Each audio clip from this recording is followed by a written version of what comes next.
Hey, good morning, Saints. Just a quick video today.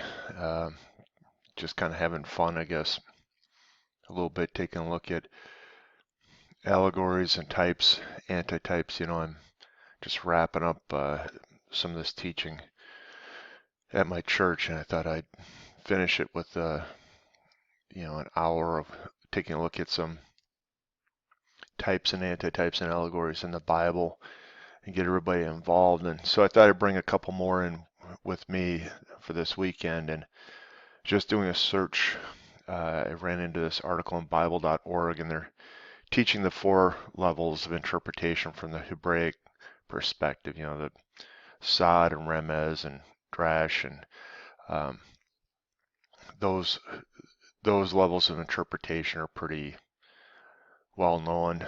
I loved the example they had here. It was kind of fun. I'm going to show you now why I also think there may be a little hint in here as well about the timing of the rapture, but of course, I've looked at every possible combination of feast day and jubilee and whatever, so I'm not sold on any one position. I kind of, not we're getting close to the barley harvest here. Of course, I'm seeing more things that relate to the barley harvest, but I got my hopes up, saints. So here, pay attention to this now. The example is, Joshua bringing the children of Israel into the promised land. Okay, that's where we are in the book. And this is just like the overview example. Moses, the lawgiver, could not lead the Israelites into Canaan because he violated the command of God to speak to the rock. He struck the rock instead. Instead, it was Joshua who led the Israelites to Canaan. Of all the first generation that left Egypt, only Joshua and Caleb entered the land. Moses typifies the failure and sternness of the law. Unless obedience is perfect, we are doomed to judgment and kept out of the promised land. Joshua typifies salvation.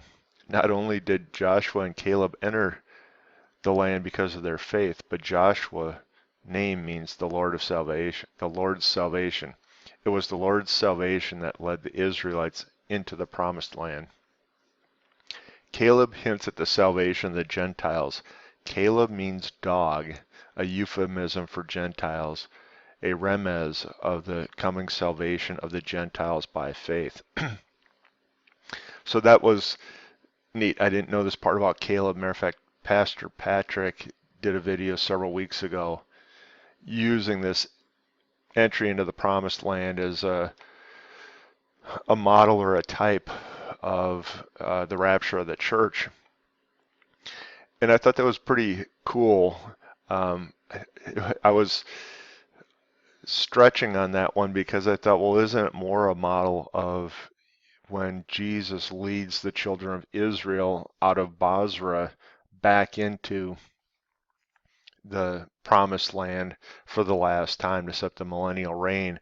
I thought that was maybe a better model, but when you add this little point here, it sure is interesting. If Caleb hints at salvation of the Gentiles, it surely could be also a model of, the rapture, the salvation of the church. Now,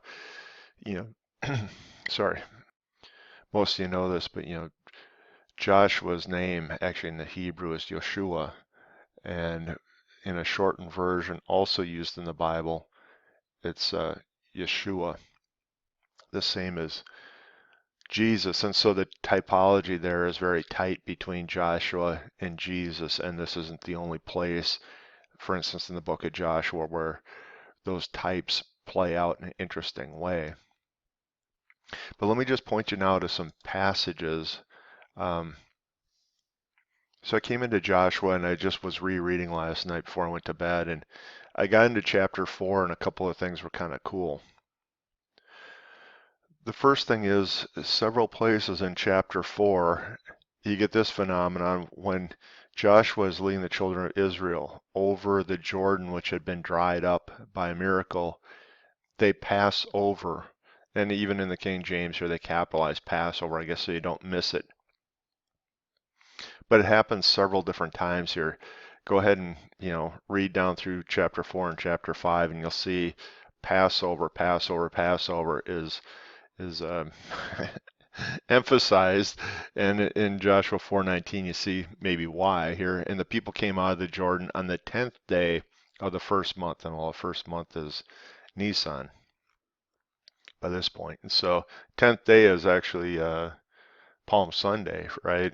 And then camped at Gilgal. And then you can go down here and they then, as you into chapter 5, we learn that they circumcised all the males of Israel again, because while they were in the wilderness, I guess they hadn't been doing it. And the 40 years there, the whole first generation that didn't keep the law perfectly, like we saw in the article there, typified the failure of man to keep the law. And now what we're seeing is they cross over into the promised land and they're circumcised again. And, it's showing that's the covenant back to God the Father. And, Jesus and Caleb were leading the way on this second entry, or the second Passover that's being looked at here. And so you come on down and you'll see that they did the circumcision. They camped while they healed here for several days. And then on the 14th of the month, right here, the children of Israel camped at Gilgal and kept the Passover on the 14th day of the month, even in the plains of Jericho. And they did eat of the old corn of the land on the morrow after the Passover. So here's the unleavened bread. And the manna ceased on the morrow after they had eaten of the old corn of the land. Neither had the children of Israel manna any more, but they did eat of the fruit of the land of Canaan. And then what's the very next thing they see? The pre-incarnate Jesus standing in front of them, and he says that he is the Lord of hosts, captain of the army. And that's what we see in Revelation 5 is Jesus in his leadership line of the tribe of Judah role. So I don't know.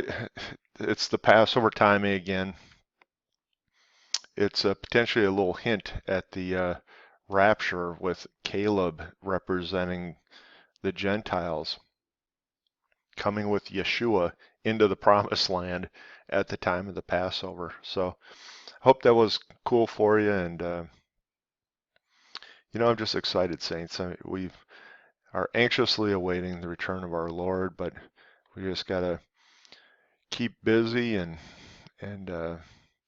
not get so distracted we don't function and witness from day to day. And so God bless you, saints, and we'll, Lord willing, we'll talk to you later.